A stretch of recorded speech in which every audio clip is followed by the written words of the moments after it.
मित्रांनो, आपण चर्चा करतोय ज्योतिषशास्त्र हे विज्ञान आहे की थोतांड आहे. आणि ते पाहता आता आपण राशीचक्राच्या 2 राशी सुद्धा बघितलेल्या आहेत. मित्रांनो, आपण आज जो व्हिडिओ बनवतोय तो नक्कीच नरेंद्र मोदी 400 पार करणार आहेत की नाही. आणि दुसरा जी गोष्ट आपण मी सांगत होतो ती अर्धवट सोडली होती, ती गोष्ट सुद्धा डोंगोबाची, ती आज आपण पूर्ण करणार आहोत.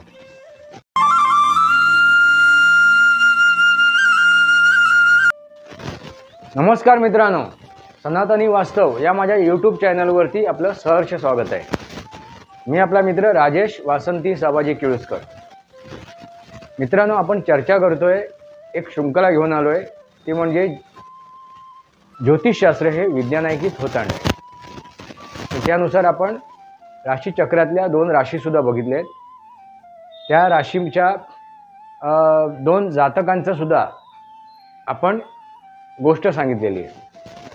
आज आपण जी चर्चा करणार आहोत ती चर्चा आहे नरेंद्र मोदीजी 400 पार करू शकतील की नाही, जो त्यांनी नारा दिलेला आहे. मित्रांनो, ही गोष्ट सांगण्याचा मागचा उद्देश एवढाच आहे की तुमच्या लक्षात यावं ज्योतिषशास्त्र काय आहे.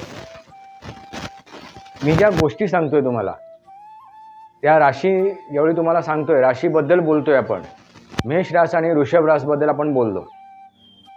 आणि त्या बोलताना मी तुम्हाला 2 गोष्टी सुद्धा सांगितल्या, मेष राशीच्या जातकाबद्दल आणि वृषभ राशीच्या जातकाबद्दल. त्याच्या मागचा, या सर्व गोष्टीच्या मागचा उद्देश काय, तुम्हाला विज्ञान कळावं.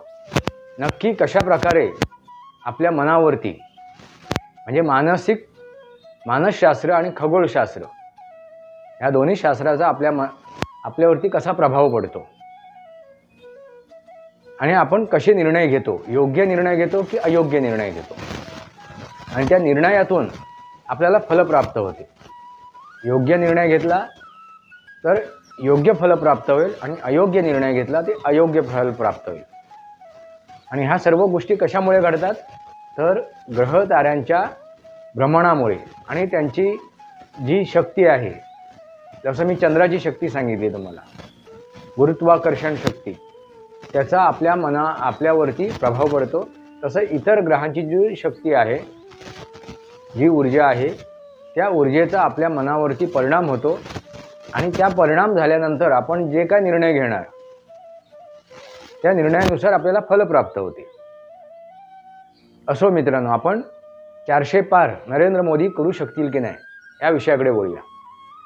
मित्रांनो, तुम्हाला मागच्या व्हिडिओमध्येच त्याचा उल्लेख केलेला आहे मी, की आता जो प्रभाव पडलेला आहे पूर्ण जगावरती, जो प्रभाव ह्या ग्रहताऱ्यांचा पडलेला आहे, तो प्रभाव तुम्हाला जाणवतोय.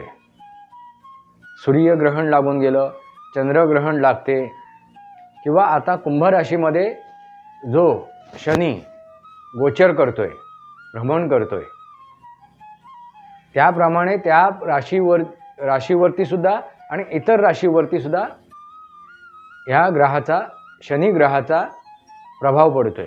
मी त्याला शनी देव म्हणत नाही, शनी ग्रह म्हणतोय. मित्रांनो, लक्षात घ्या, आपण देव ही उपमा कशाला दिली आहे, की जी गोष्ट आपल्याला देतो, देव म्हणजे देणं, दाता, त्याच प्रत्येक गोष्टीला आपण देव स्वरूप दिलेलं आहे. असो, या विषयावरती आपण एका वेगळ्या व्हिडिओमध्ये बोलू, देव ह्या विषयावरती. मित्रांनो, लक्षात आलं का, तर शनी ग्रह आपल्यावरती त्याचा परिणाम करतोय, प्रत्येक मानवी जीवनावरती, प्रत्येक प्राणी जीवनावरती. मित्रांनो बघा, मी तुम्हाला ह्या पूर्वीच्या व्हिडिओमध्ये म्हणालो आहे की जे काय जगामध्ये, या विश्वामध्ये उथलपुथल चालू आहे, जे काय अस्थिरता चालू आहे, स्थित्यांतर चालू आहे, बदलाव चालू आहेत, त्याच्या मागचा कारण म्हणजे मनुष्य प्राणी आणि मनुष्य प्राण्याने घेतलेले निर्णय. आता जे काही युद्ध चालू आहे, युक्रेनचं, रशियाचं युद्ध, आपलं हमास आणि इजिप्त, काय ते, म्हणजे त्या देशांचं जे काही युद्ध चालू आहे आज, ह्या देशांची जी युद्ध चालू आहेत छोटी मोठी, इराण त्याच्यात आलेलं आहे आता, याच्यात इराक आलेला आहे, म्हणजे एक एक देश त्याच्यात आता उतरलेला आहे, डायरेक्ट इनडायरेक्टली. अमेरिकासुद्धा त्याच्यात आहेत, इस्राईल आणि हमास यांच्याबरोबर यांचं युद्ध चालू आहे. मित्रांनो, तुमच्या लक्षात येते का मी काय म्हणतो आहे ते? हे सगळी जी परिस्थिती निर्माण झाली आहे, ती परिस्थिती निर्माण करणारा प्राणी कोण आहे? तो मनुष्य प्राणी आहे. मनुष्य प्राणी हे आपोआप नाही घडलं आहे ना. ह्या ज्या घटना घडत आहे ते आपोआप नाही घडत आहे. हा घडवणारा कारण कोण आहे? निमित्त कोण आहे? तर तो म्हणजे मनुष्य प्राणी. आणि या मनुष्य प्राण्यावरती या ग्रहांचा प्रभाव पडत असतो. मग त्या प्रकारे तो निर्णय घेतो. तसंच आता ही निवडणूक जी चालू आहे लोकसभेची, त्या निवडणुकीमध्ये नरेंद्र मोदीजी विरोधात बाकीचे जे आहेत, जे काय 26, 27, 28 जे का असतील ते, म्हणजे राहुल गांधी असतील, उद्धव ठाकरे असतील, शरद पवार असतील, ममता बॅनर्जी असतील, जे काय आहेत विरोधात नरेंद्र मोदीजींच्या. मित्रांनो, इथे भारतीय जनता पार्टी किंवा एनडीए आणि इंडिया अशा दोन आघाड्या नाही आहेत. तर इथे विषय कसा आहे? नरेंद्र मोदीजी यांच्या विरोधात इंडिया आघाडी. मग त्या इंडिया आघाडीमध्ये जे कोण आहेत घटक दल, त्या घटक दलामध्ये स्टालिन आला, तो बिहारचे लालू प्रसाद आलेत, यूपीचे अखिलेश यादव आलेत, महाराष्ट्रामधील उद्धव ठाकरे आलेत, जे एकेकाळी उद्धव ठाकरे नरेंद्र मोदी यांच्यासोबत होते, त्यांच्या विरोधात आहेत. शरद पवार आलेत. मित्रांनो, ममता बॅनर्जी आले. असे अनेक नेते जे आहेत, त्यांची ज्या संघटना आहेत, त्यांची विचारधारेवरतीच ही निवडणूक लढवली जाते. कोण काय विचार करतोय, आणि प्रत्येकावरती या शनीचा प्रभाव पडलेला आहे. म्हणून ही युद्धजन्य स्थिती आहे. हे सुद्धा ही जी सुद्धा निवडणूक लढवली जाते ती युद्धजन्य, म्हणजे युद्धात सगळं क्षम्य आहे असं म्हटलं जाते. युद्ध जिंकण्यासाठी सर्व पेत्रे, सर्व नीती वापरली जाते, सर्व प्रकारची नीती वापरली जाते. असा हा प्रकार आहे, अशी ही गोष्ट आहे. त्यामुळे तुम्हाला दोन्ही बाजून दिसून येईल की कोण कशा प्रकारची रणनीती वापरतोय. आता इथे शनीचा जो प्रभाव नरेंद्र मोदीजींवरती नकारात्मक आहे. लक्षात घ्या, नरेंद्र मोदीजींवर पडलेला प्रभाव हा नकारात्मक आहे. म्हणजे नरेंद्र मोदींचं नुकसान व्हायला पाहिजे, पण तसं होताना दिसत नाही आहे. का होताना दिसत नाही आहे? की नरेंद्र मोदीजींनी संयम पाळलेला आहे. कारण शनी ग्रह किंवा आपण शनिदेव म्हणालो तर तो न्यायाचा हे आहे, न्याय देवता आहे असं आपण म्हणतो. जर शनिदेव म्हणालो त्याला, तर त्याची जर उल्लेख आपण शनिदेव म्हणून केला तर शनी हा न्यायाचा उपासक आहे, न्यायदेवता आहे. तो न्याय देतो, अन्यायाच्या विरोधात तो मदत करतो. मित्रांनो, लक्षात आलं का? आता नरेंद्र मोदीजी हे काय करतायत? वास्तव समोर ठेवत आहेत. लक्षात घ्या मित्रांनो, वास्तव. त्यांनी जे 10 वर्षात केलेलं कार्य, जे प्रकल्प राबवले, ते प्रकल्प ते समोर ठेवत आहेत, ते योजना समोर ठेवत आहेत, त्या सर्व गोष्टी समोर ठेवत आहेत. आणि त्याबरोबर ते विरोधही करत आहेत वेगळ्या प्रकारे सुद्धा. जे इंडिया आघाडीतले घटक दल आहेत, त्यांच्या कमजोऱ्या, त्यांच्या चुका, त्यांचा खोटेपणा हेही ते समोर ठेवत आहेत. पण याच्या विरोधात जे इंडिया आघाडीतील घटक दल आहेत, म्हणजे उद्धव ठाकरे म्हणा, शरद पवार म्हणा, ममता बॅनर्जी म्हणा, अरविंद केजरीवाल म्हणा, राहुल गांधी म्हणा, हे काय करत आहेत? ते आपण काय केलं आहे, आपल्या कार्यकालामध्ये आपण काय केलं, मी माझ्या कार्यकालामध्ये हे या गोष्टी केलेल्या आहेत असं शरदचंद्रजी पवारसुद्धा सांगू शकत नाही आहेत. त्यांनी जे कृषी मंत्री म्हणून कार्य केलं, कृषी मंत्रालय सांभाळलं, मुख्यमंत्रालय सांभाळलं, त्या काळामध्ये त्यांनी काय काम केलं हे तेही सांगू शकत नाहीत. उद्धव ठाकरे यांनी 2.5 वर्ष मुख्यमंत्री राहिले, ते काय सांगू शकत नाही आहेत की आपण काय केलं. राहुल गांधी UPA सरकारमध्ये म्हणजे मनमोहन सिंग जेवढे मुख्य पंतप्रधान होते त्यावेळी आपण काय केलं, या UPA सरकारने, मनमोहन सिंग सरकारने काय केलं, हे आपलं योगदान सांगू शकत नाही आहेत. ममता बॅनर्जी सांगू शकत नाही आहेत. म्हणजे हे जे विरोधक आहेत हे आपलं कार्य सांगू शकत नाही, आपलं कृती सांगू शकत नाही आहे, आपली नीतिमत्ता नीती सांगू शकत नाही आहे. आपण काय करू शकू येणाऱ्या 5 वर्षाच्या काळामध्ये जर आम्हाला तुम्ही निवडून दिलं तर आम्ही तुमच्यासाठी काय ठोस उपाययोजना, काय प्रकल्प, काय योजना राबवणार आहोत हे सांगू शकत नाही आहे. मित्रांनो, लक्षात आलं का? ह्याला कारण काय? त्या शनीचा प्रभाव, शनी ग्रहाचा प्रभाव. मग त्यावेळी जे निर्णय घेणार, आता हे घाबरलेले आहेत जे इंडिया जे आहेत, इंडिया आघाडीतले जे घटक दल आहेत हे घाबरलेले आहेत. त्यांनी आपलं शस्त्र खाली ठेवलेलं आहे. कुठलं शस्त्र त्यांच्या हातात होतं तर त्यांनी मोदी सरकारच्या विरोधात त्यांना काय ठोस, मोदींनी काय काय नुकसान केलं आहे, काय काय चुका केल्या आहेत हे ते दाखवू शकत नाही, कारण त्यांच्याकडे ते शस्त्र नाही आहे. मग काय करायचं? मोदींच्या विरोधात असं आपण काही, कारण राफेलवरती ते बोलून झालेत, मोदी चोर आहेत म्हणून बोले झालेत, बऱ्याचशा गोष्टी त्यांनी मागच्या निवडणुकीमध्ये 2019मध्ये ते बोलून झाले. त्याचा फरक काय पडला नाही, त्याचा फायदा काय झालेला नाही, कारण वास्तव जगासमोर आहे. आणि मित्रांनो, हे जे युद्ध चालू आहे आज, त्याच्यामध्ये फक्त भारतातले हे विरोधी पक्ष नेते नाही आहेत, तर जागतिक लेवलला विरोध करणारे सुद्धा आहेत. अमेरिकासुद्धा विरोध करते आणि तुम्हाला ते पन्नूवरून लक्षात आलीच असेल. अगदी ते पश्चिमी देश, अगदी ग्रेट ब्रिटन जरी आला तरी ते काय करतायत? विरोध करतायत. मित्रांनो, लक्षात आलं का? कॅनडा विरोध करते आहे. आता एक एक देश तुम्हाला दिसून आलेत. पाकिस्तान तर आहेच, चीन तर आहेच.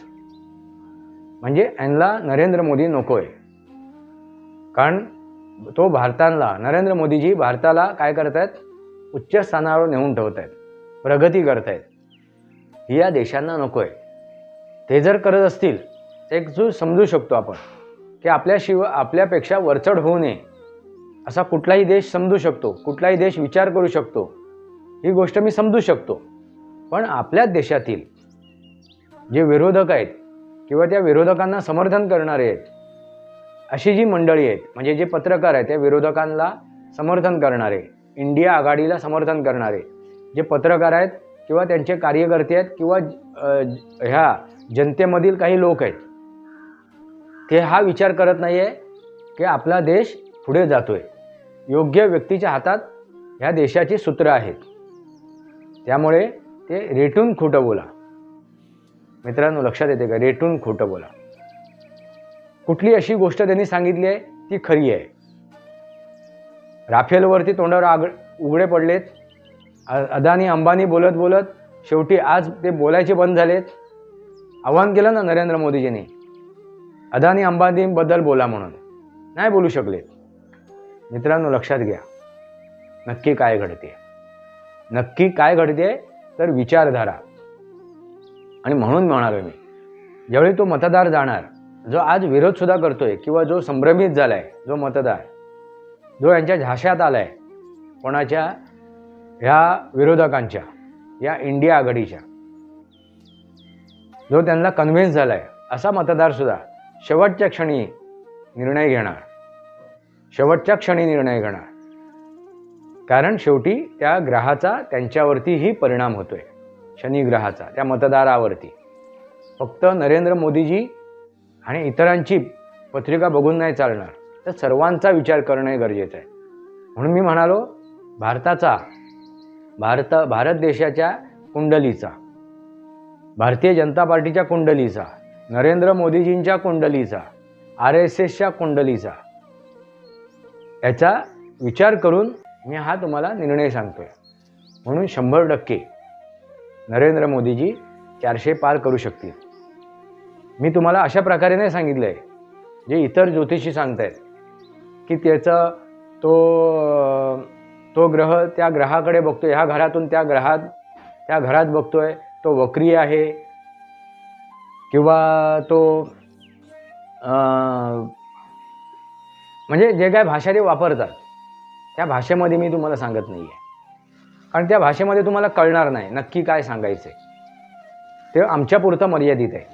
पण तुम्हाला सांगण्याचा उद्देश एवढाच आहे की मानसशास्त्र आणि खगोलशास्त्र, मला तुमच्यासमोर हा विषय ठेवण्याचा मागचा उद्देश आहे की खगोलशास्त्र आणि मानसशास्त्र म्हणजेच ज्योतिषशास्त्र आणि ही सृष्टी, या सृष्टीमध्ये येणारा परिवर्तन.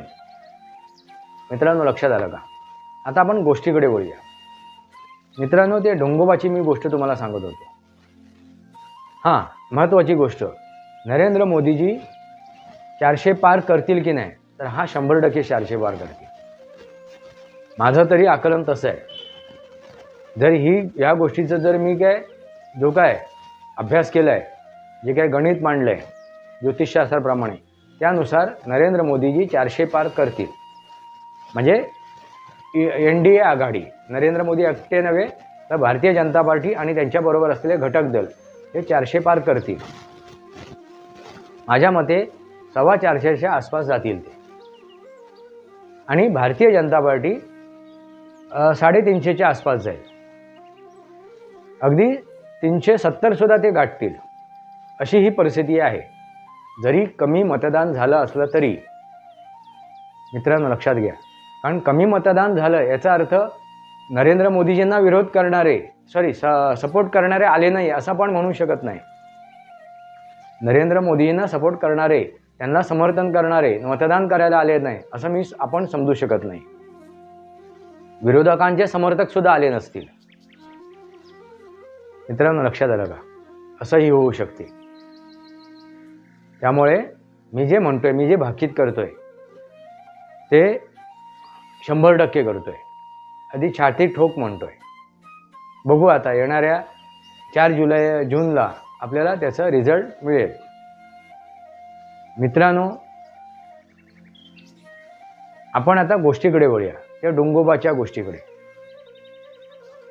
मित्रांनो, ही जी माहिती डोंगोबाची तुम्हाला सांगितली, त्या जागीचं जिथे पाण्याचा उगमस्थान आहे त्या ओहोळाचं, त्या ठिकाणी ह्या डोंगोबाची ती एक मूर्ती आहे. मूर्ती म्हणजे एक दगड ठेवलेला आहे, म्हणजे तिथे एक देवाचं स्थान बनवलेलं आहे.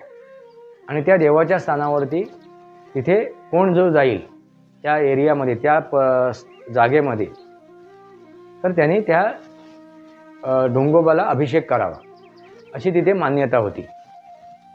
किंवा आजूबाजूच्या झाडांचे, त्याच्या परिसरातले एक 100-200 मीटर 500 मीटर परिसरातले झाडांची पानं तोडू नये किंवा फांद्या तोडू नयेत अशी तिथे काय होती, रूढी परंपरा होती.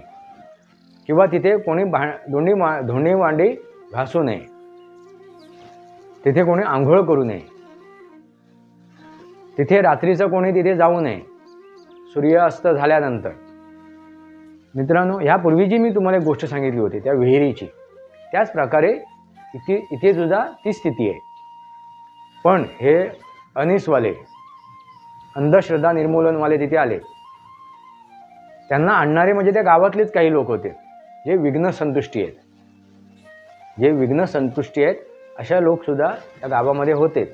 जसं आता आपल्या भारतामध्ये आहेत विघ्न संतुष्टी लोक, त्यांना नरेंद्र मोदी नको आहे असे लोक त्या गावामध्ये सुद्धा होते. त्यांनी ह्या अनिसला बोलवलं आणि तिथे त्यांनी मग ह्या सर्व गोष्टी करून दाखवल्या.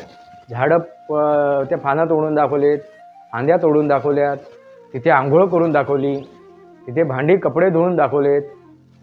म्हणजे ज्या गोष्टी तिथे करायच्या नाहीत त्या सर्व गोष्टी त्यांनी तिथे करून दाखवलेत. आणि त्या गावाला सांगितलं, बघा ही तुमची अंधश्रद्धा आहे, ही तुमची अंधश्रद्धा आहे. मित्रांनो, लक्षात येते, मला जेव्हा ही गोष्ट कळली बाहेरून दुसरीकडून, त्यानंतर म्हणजे ते येऊन गेल्यानंतर, आणि गावातल्या लोकांनी तेच मान्य केलं. काही लोकांनी ते मान्य नाही केलं. त्यांनी जी रूढी परंपरा आहे ती तशीच ठेवायचं असा निर्णय घेतला. मग त्या गावामध्ये 2 भाग पडले. गावामध्ये भांडणं व्हायला लागलेत, वादविवाद व्हायला लागले. आणि त्याच्यावरूनच, या विषयावरूनच मला तिथे गावातल्या लोकांनी बोलवलं. जी तिथे त्या गोष्टीला समर्थन करत होते, त्या डोंगोबाच्या जी रूढी परंपरा आहेत त्याला समर्थन करत होते, अशा लोकांनी मला तिथे बोलवलं. आणि त्यांनी सांगितलं की तुम्ही बघा केळुस्कर साहेब, नक्की इथे काय आहे आणि तुम्ही सांगाल तो निर्णय आम्ही मान्य करू. मित्रांनो, लक्षात घ्या, मी तिथे गेलो, ती सर्व परिस्थिती बघितली, सर्व टेहाळणी गेली आणि त्याच्यानंतर मी निर्णय दिला. काय निर्णय दिला मी? कारण ते जे जसं त्या विहिरीजवळ जो परिस्थिती होती, त्या डोंगोबाला जे अभिषेक केला जायचा ते पाणी इतर आजूबाजूच्या झाडांना ते पोचायचं. त्या प्रकारे तिथे व्यवस्था केली गेली होती. आणि वर्षातनं एकदा तिथे एक उत्सव साजरा केला जायचा त्या डोंगोबासाठी. त्या उत्सवाची सुद्धा मी त्यांना कल्पना दिली, ज्या प्रकारे ते तिथे उत्सव राबवायचे, करायचे. मित्रांनो, याच्या मागचा उद्देश होता म्हणजे सृष्टीचं संवर्धन. पहिली गोष्ट, सृष्टीचं संवर्धन. त्या डोंगोबाला पाणी घालणं किंवा तिथे आंघोळ न करणं, कारण ते पाणी पुढे जाऊन ते पिण्यासाठी गाव वापरत होता पाणी. त्यामुळे तिथे आंघोळ करणं किंवा तिथे कपडे भांडी घासणं हे सुद्धा गैर होतं. ते पाणी अशुद्ध होऊन पुढे जायचं. मित्रांनो, ही झाली दुसरी गोष्ट, म्हणजे आंघोळ न करणं किंवा झाडाची पानं वगैरे न तोडणं, कारण सृष्टीचं संवर्धन. ते पाणी तिथे अभिषेक करणं म्हणजे त्या झाडांना इतर वेळेला पाणी मिळावं. मित्रांनो, लक्षात आलं का? म्हणजे याच्या मागचं कारण काय हे तुमच्या लक्षात आलं असेल. ही अंधश्रद्धा नाही आहे, ही श्रद्धा आहे.